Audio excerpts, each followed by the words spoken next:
গরম পানির মধ্যে গুঁড়ি দিয়ে যে ডোটা তৈরি হয়। এই যে রাখলাম, হালকা প্রেস করলাম, এক হাতের উপরে বডি ওয়েটটা ছেড়ে দিব।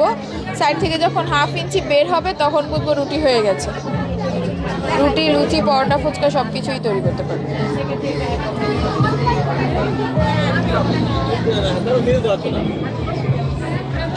পরোটা তৈরি করার সময় পরোটার শেপটা দিতে হবে। জি,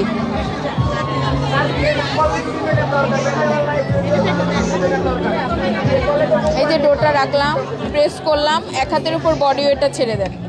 জি, বডি ওয়েটটা ছেড়ে দিবেন এক হাতের উপরে, হেলান দিবেন এক জায়গায়।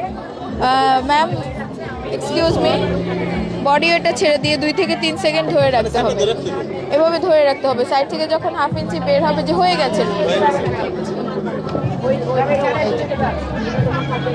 রুটি। আপনি চাইলে আরও পাতলা খেতে পারবেন, সেক্ষেত্রে ডোটা যে কোনো শেপে আপনি ডো দেবেন না কেন, মেকার আপনাকে গোল রুটি বেলবে না, যে কোনো শেপে ডোটা দিচ্ছেন, রুটি মেকার আপনাকে গোল রুটি, এই যে সাইড থেকে যখন বের হবে তখন বুঝবো রুটি হয়ে গেছে। এটা থেকে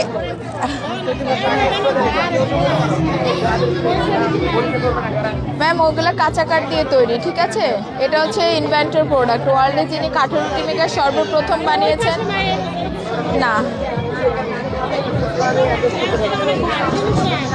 আপনি এখানে পেমেন্ট করে নাম, ফোন নাম্বার লিখে যাওয়ার সময় নিয়ে যেতে পারবেন। এখান থেকেই বের হইতে হবে, আপনি যাওয়ার সময় নিয়ে যেতে পারবেন। জি।